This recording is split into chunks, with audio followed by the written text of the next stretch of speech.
Hello বন্ধুরা, চলে এসেছি আবার একটা নতুন ভিডিওর সাথে। ভিডিওটা হচ্ছে ভেজিটেবল কাটলেট।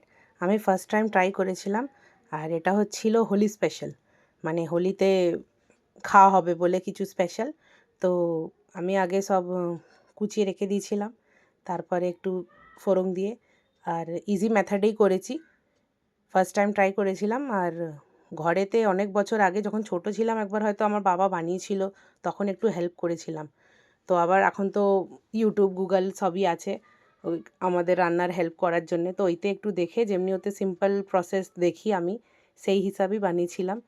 আর বিটগুলো কিন্তু খুব লাল লাল ছিল, গাজরগুলোর সাথে দেখছেন কি সুন্দর রং হয়েছে।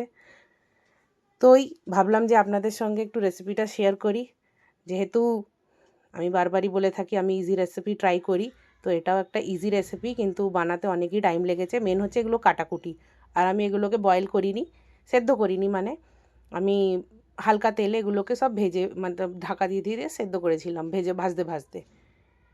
তো আর এই আলু সেদ্ধ হয়ে গেছে, মোটামুটি সবজিগুলো ভাজা হয়ে গেছে, আর একটু এই বাদাম ভাজা বাকি ছিল। তো বাদামটা আমি একটু হালকা লাল করে ভেজে নিয়েছিলাম।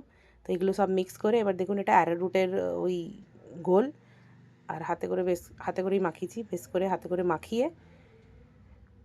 আর ব্রেড ক্রাম্বগুলো আমি গুঁড়িয়ে নিয়েছিলাম।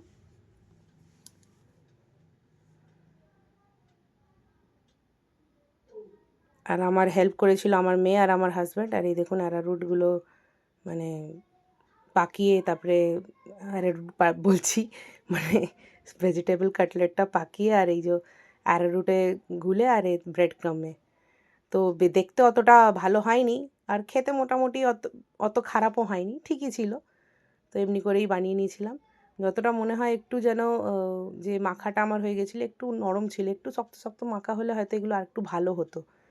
কই না, নেক্সট টাইম আবার একটু ভালো করে ট্রাই করব, মানে করার চেষ্টা করব। তো এই দেখুন আমার অনেকগুলো বানানো হয়ে গেছে, অনেকগুলোই বেনেছিল।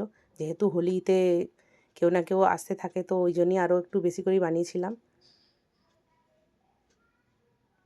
এই দেখুন ভাজা হয়েছে। তো আমার এই ভিডিওটা কেমন লাগলো আমাকে একটু কমেন্ট করে জানাবেন। Thank you, by.